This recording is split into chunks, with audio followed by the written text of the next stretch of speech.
आखिर क्योंकि आईएएस लड़की ने एक गरीब वेटर से शादी, वो शादी जो किसी को समझ नहीं आई। दिल्ली की सुबह हमेशा की तरह तेज थी। सड़कों पर दौड़ती गाड़ियां, मेट्रो से निकलती भीड़, मोबाइल पर बात करते लोग, सब अपनी अपनी दुनिया में खोए हुए। लेकिन इन सबके बीच लुटियंस दिल्ली की एक शांत कोठी में देश की सबसे कम उम्र की महिला आईएएस अधिकारियों में से एक शिवांगी शर्मा दिन की शुरुआत कर रही थी। शिवांगी की उम्र सिर्फ 29 साल थी, लेकिन उसकी आंखों में अनुभव और थकान दोनों साफ दिखते थे। सफेद शर्ट, हल्का नीला दुपट्टा, बिना ज्यादा सजावट, वो उन अफसरों में से थी जो दिखावे से दूर रहते हैं। आज उसका पहला दिन नहीं था, लेकिन हर दिन एक नई चुनौती लेकर आता था। डाइनिंग टेबल पर चाय रखी थी, लेकिन उसे पीने से पहले शिवांगी की नजर सामने कुर्सी पर बैठे इंसान पर गई। राघव वर्मा, साधारण कपड़े, हल्की दाढ़ी और आंखों में एक अजीब सी शांति। वही इंसान जिसे दिल्ली की ऊंची सोसाइटी अब तक आईएएस अफसर का पति कहकर नहीं, बल्कि एक वेटर कहकर देखती थी। राघव ने मुस्कुराकर कहा, चाय ठंडी हो रही है शिवांगी।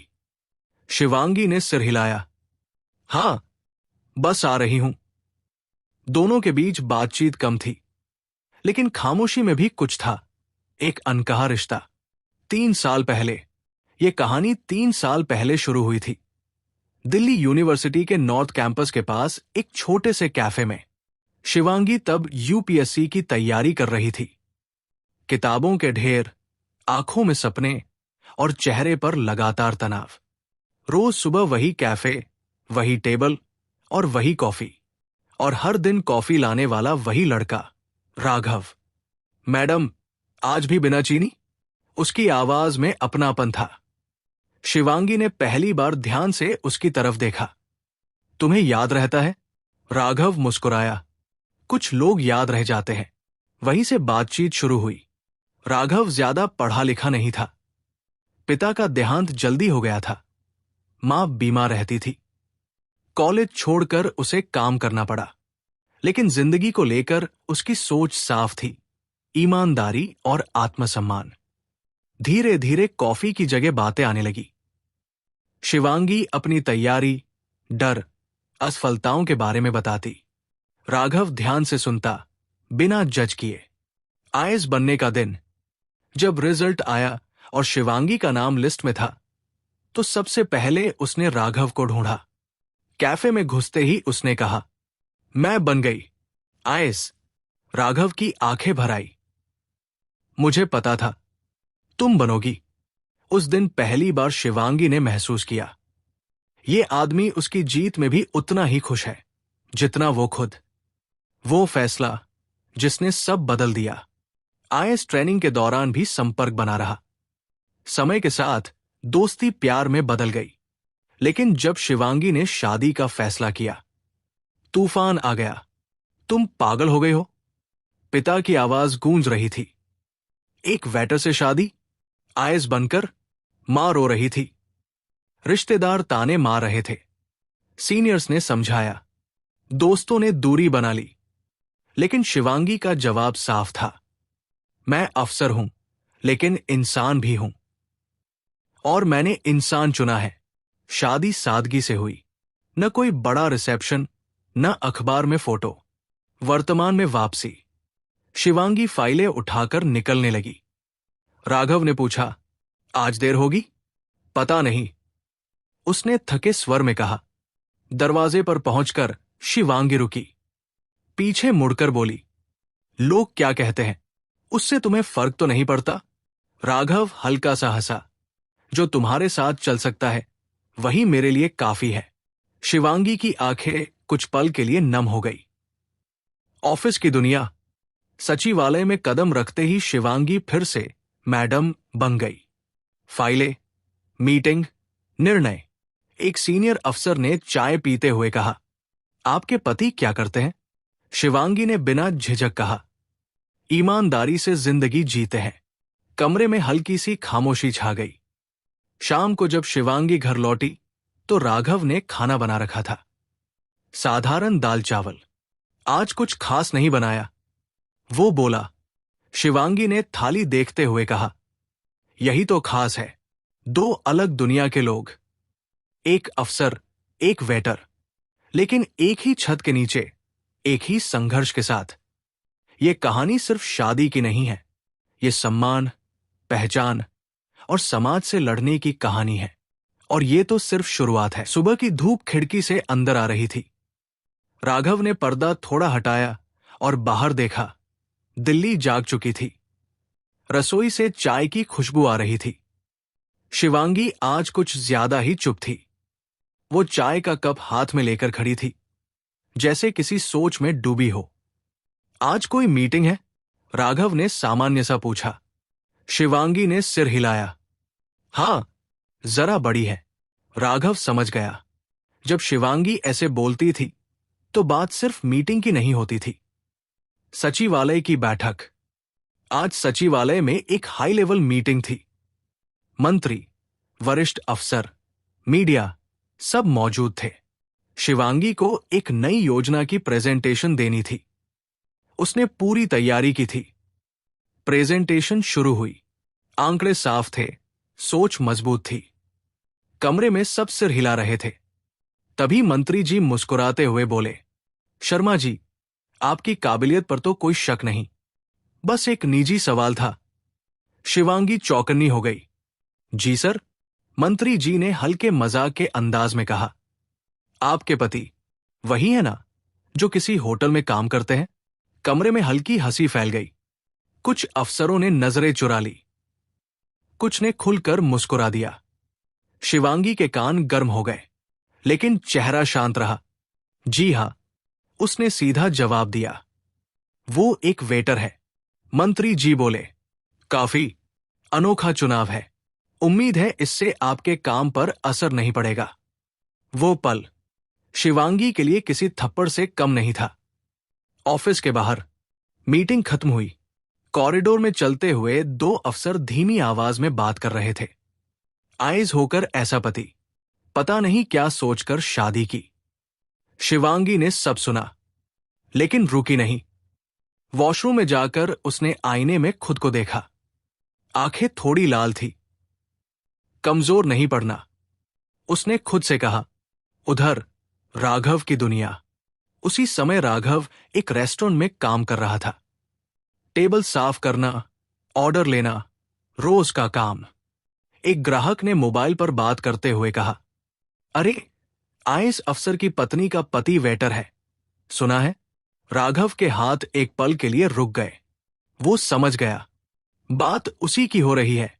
उसने कुछ नहीं कहा, बस प्लेट उठाई और आगे बढ़ गया। पहली बार सवाल। शाम को शिवांगी देर से लौटी। घर में सन्नाटा था। राघव ने पूछा, सब ठीक है? शिवांगी ने बैग रखा। कुछ देर चुप रही, फिर अचानक बोली, क्या तुम्हें कभी लगता है कि मेरी वजह से तुम्हें ये सब सहना पड़ रहा है? राघव चौंका। ये सवाल आज क्यों? शिवांगी की आवाज भारी हो गई। आज मीटिंग में सबके सामने वो वाक्य पूरा नहीं कर पाई। राघव ने पानी का गिलास बढ़ाया। देखो, वो शांत स्वर में बोला, लोग सवाल करेंगे, क्योंकि उन्हें समझ नहीं आता कि इस पद से नहीं, इंसान से आती है। शिवांगी की आंखों से आंसू गिर पड़े। मैं मजबूत रहना चाहती हूं, लेकिन कभी कभी थक जाती हूं। एक छोटा लेकिन मजबूत फैसला। राघव ने कहा, अगर कभी लगे कि ये रिश्ता तुम्हारे रास्ते में रुकावट है तो। शिवांगी ने तुरंत उसकी बात काट दी। नहीं, ये रिश्ता मेरी ताकत है। वो पहली बार खुलकर रोई और राघव चुपचाप उसके पास बैठा रहा। उस रात दिल्ली की सड़कों पर लाइटें जल रही थी। एक तरफ शोहरत, पद और ताकत की दुनिया, दूसरी तरफ सादगी और आत्मसम्मान। दोनों के बीच खड़ी थी एक शादी जो हर दिन इम्तिहान दे रही थी। ये सिर्फ पहली बेइज्जती थी। अभी समाज, सिस्टम और रिश्तों की कई परतें खुलनी बाकी थी। रात का सन्नाटा गहरा था, लेकिन शिवांगी के मन में शोर थमने का नाम नहीं ले रहा था। वो बिस्तर पर करवटें बदल रही थी। मंत्रालय की मीटिंग, अफसरों की निगाहें, सलाह के नाम पर दिया गया दबाव, सब कुछ दिमाग में घूम रहा था। पास में राघव की सांसों की आवाज थी, जो सोते हुए भी उसे किसी तरह का भरोसा दे रही थी। सुबह जब शिवांगी उठी तो उसने एक अजीब सा फैसला अपने भीतर महसूस किया। आज वो सिर्फ अफसर नहीं रहना चाहती थी, आज वो खुद से झूठ नहीं बोलना चाहती थी। राघव पहले से जागा हुआ था। वो अखबार पढ़ रहा था, लेकिन उसकी नजर बार बार एक ही खबर पर टिक रही थी। शिवांगी ने देखा, पहले पन्ने पर उसकी तस्वीर थी। आईएएस अधिकारी की निजी जिंदगी पर सियासत गरम। नीचे छोटा सा कॉलम था, लेकिन शब्द भारी थे। शिवांगी ने अखबार हाथ में लिया। अब खुलकर लिखने लगे हैं, उसने कहा। राघव ने अखबार मोड़ दिया। लिखने दो, सवाल यह है कि तुम क्या सोच रही हो। शिवांगी ने कुर्सी खींचकर बैठते हुए कहा, मैं सोच रही हूं कि चुप रहना अब शायद सबसे गलत जवाब होगा। राघव ने ध्यान से उसकी तरफ देखा। मतलब शिवांगी ने गहरी सांस लेते हुए कहा, अगर हर बार मैं बस काम दिखाकर निकल जाऊं तो ये लोग समझेंगे कि दबाव काम कर रहा है। राघव कुछ पल चुप रहा। और अगर तुम बोली तो तूफान आएगा, शिवांगी ने सीधा कहा, लेकिन शायद रास्ता भी साफ होगा। ऑफिस पहुंचते ही शिवांगी ने एक फैसला लागू कर दिया। उसने अपने पीए से कहा, आज मीडिया के लिए आधा घंटा निकाल दीजिए। पीए चौंक गया। मैडम, आप सच में? हां, शिवांगी ने शांत स्वर में कहा। अब नहीं भागूंगी। दोपहर तक न्यूज चैनलों में हलचल मच गई। आईएएस अधिकारी प्रेस से सीधे सवाल लेंगी। कॉन्फ्रेंस रूम भरा हुआ था। कैमरे, लाइट्स, माइक, सब तैयार। शिवांगी अंदर आई। उसका चेहरा शांत था, लेकिन आंखों में दृढ़ता थी। आप लोग सवाल पूछना चाहते हैं, उसने खुद शुरुआत की। तो पूछिए। पहला सवाल आया, मैडम, क्या आपके पति की नौकरी आपकी छवि को नुकसान पहुंचा रही है? शिवांगी ने बिना हिचक कहा, मेरी छवि मेरे काम से बनती है, मेरे पति की नौकरी से नहीं। दूसरा सवाल, क्या यह सच है कि मंत्रालय आप पर निजी जीवन को लेकर दबाव बना रहा है? शिवांगी ने कैमरे की तरफ देखा। मंत्रालय काम को देखता है, निजी जीवन मेरा अधिकार है। कमरे में हल्की सी हलचल हुई। तीसरा सवाल सबसे तीखा था, अगर आपके पति वेटर न होकर किसी बड़े पद पर होते तो क्या ये सवाल उठते? शिवांगी कुछ पल चुप रही, फिर बोली, यही सवाल इस देश की असली समस्या दिखाता है। उसने कहा, हम काम को नहीं, कुर्सी को सम्मान देते हैं, और जब कोई उस सोच को तोड़ता है तो उसे असहज कहा जाता है।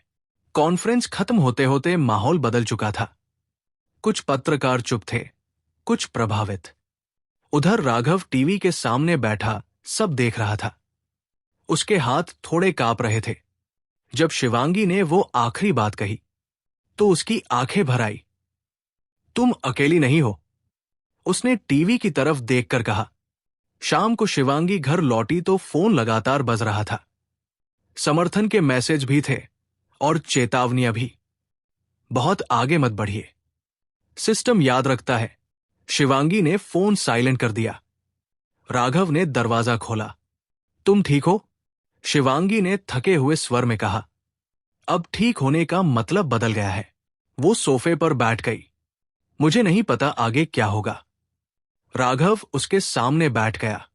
जो भी होगा साथ होगा। अगले कुछ दिन तूफान जैसे गुजरे।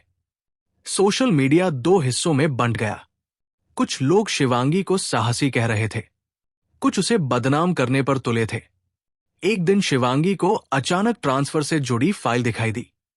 अभी साइन नहीं हुए थे, लेकिन बात हवा में थी। उस शाम शिवांगी बहुत चुप थी।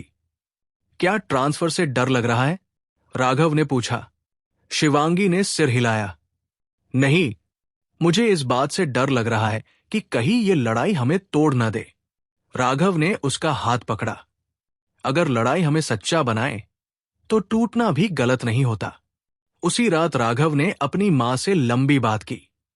मां, उसने कहा, अगर हालात बिगड़े तो क्या तुम हमारे साथ खड़ी रहोगी? मां ने बिना रुके कहा। बेटा, इस्त कमाई जाती है, ओढ़ी नहीं जाती। मैं तुम्हारे साथ हूं। राघव की आंखें नम हो गई। कुछ दिनों बाद शिवांगी को एक स्कूल के उद्घाटन में जाना था। एक साधारण कार्यक्रम, लेकिन मीडिया फिर पहुंच गई। वहां एक छोटी बच्ची ने शिवांगी का हाथ पकड़ लिया। मैम, उसने मासूमियत से पूछा, आप इतनी बड़ी अफसर हो, फिर भी इतनी साधारण क्यों? शिवांगी मुस्कुरा दी, क्योंकि साधारण होना सबसे मुश्किल काम है। राघव दूर खड़ा ये सब देख रहा था।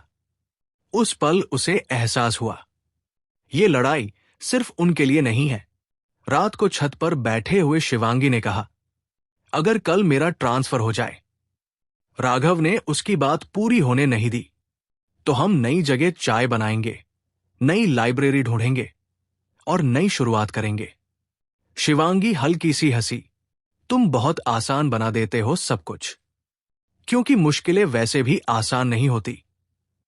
राघव ने कहा, दिल्ली की रात फिर गहरी हो रही थी, लेकिन इस बार अंधेरे में डर नहीं था, एक अजीब सा साहस था।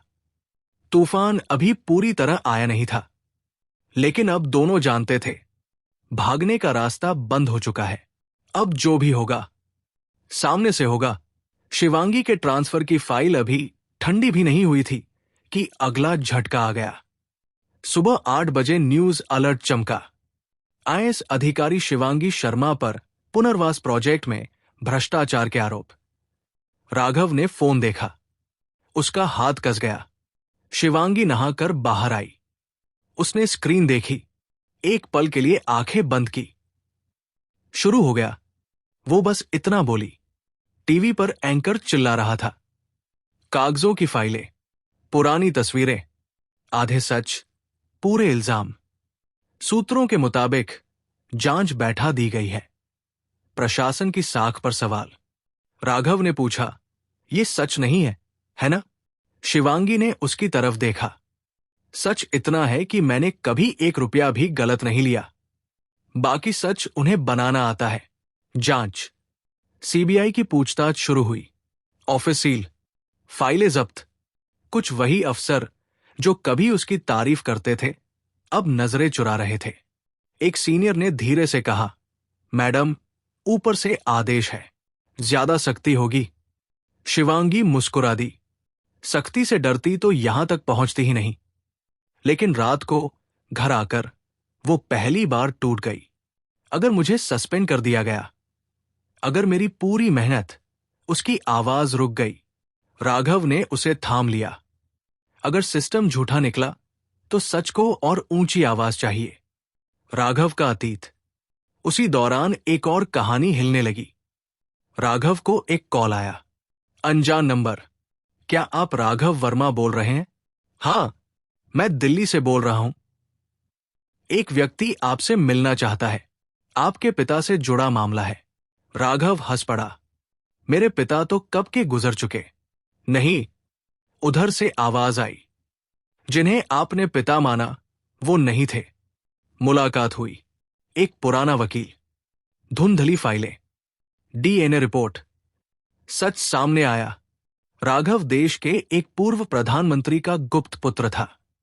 एक ऐसा बच्चा जिसे राजनीति से बचाने के लिए पहचान से दूर रखा गया। मां ने कभी बताया नहीं, पिता ने कभी स्वीकार नहीं किया, लेकिन सच्चाई कागजों में बंद थी। राघव देर तक चुप बैठा रहा। तो अब? उसने पूछा। वकील बोला, आप चाहें तो ये सच बाहर ला सकते हैं। यह आपकी पत्नी के केस को पलट सकता है। राघव की आंखों में अजीब सी कठोरता आई। अगर सच का इस्तेमाल हथियार की तरह हो तो वो भी झूठ बन जाता है। सबसे कठिन फैसला। शिवांगी को सस्पेंड कर दिया गया। घर के बाहर मीडिया। फोन लगातार बजता रहा। राघव ने सब देख लिया। उस रात उसने शिवांगी से कहा, मेरे बारे में एक बात है जो मैंने तुम्हें कभी नहीं बताई। उसने सब सच बता दिया। कमरा बिल्कुल शांत था। शिवांगी ने बहुत देर बाद कहा, तो तुम चाहो तो सब बदल सकते हो। हां, राघव बोला, लेकिन तुम्हें बचाने के लिए मैं वही रास्ता नहीं चुनना चाहता जिससे तुम लड़ रही हो।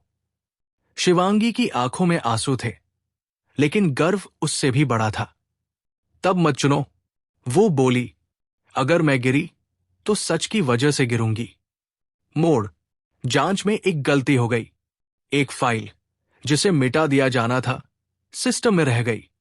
शिवांगी ने खुद उसे ढूंढा। तारीखें, साइन, ऊपर बैठे लोगों के आदेश। सच सामने आया, भ्रष्टाचार हुआ था। लेकिन शिवांगी ने नहीं किया था। वो सिर्फ रास्ते में थी। कोर्ट में फैसला आया। मीडिया की आवाज बदली। आईएएस अधिकारी निर्दोष साबित। जिन्होंने इल्जाम लगाए वही कटघरे में खड़े थे। अंत जो शुरुआत बन गया। शिवांगी को बहाल किया गया, लेकिन उसने एक चिट्ठी लिखी, इस्तीफा। राघव चौंक गया। तुम जीत गई थी। शिवांगी मुस्कुराई। अब मैं और बड़ी लड़ाई चुन रही हूं। उसने जमीनी स्तर पर पारदर्शिता मिशन शुरू किया। सरकारी सिस्टम के बाहर रहकर उसे सुधारने का रास्ता। राघव ने अपनी पहचान कभी सार्वजनिक नहीं की, लेकिन एक ट्रस्ट बनाया, राजनीति से दूर, शिक्षा और नैतिक नेतृत्व के लिए। एक दिन किसी छोटे से मंच पर एक बच्ची ने शिवांगी से पूछा, मैम, आप इतनी ताकतवर कैसे बनी? शिवांगी ने राघव की तरफ देखा, फिर बोली, क्योंकि मैंने सच के साथ चलना चुना, भले रास्ता अकेला हो। राघव मुस्कुराया। यह कहानी एक अफसर की नहीं, एक पति की नहीं, एक बड़े नाम की नहीं थी। ये कहानी थी उस इंसान की जो कुर्सी से बड़ा था, लेकिन उसने साधारण इंसान बनना चुना। इसलिए इंसान की पहचान उसके चरित्र से होती है, ना ही उसकी धन दौलत से।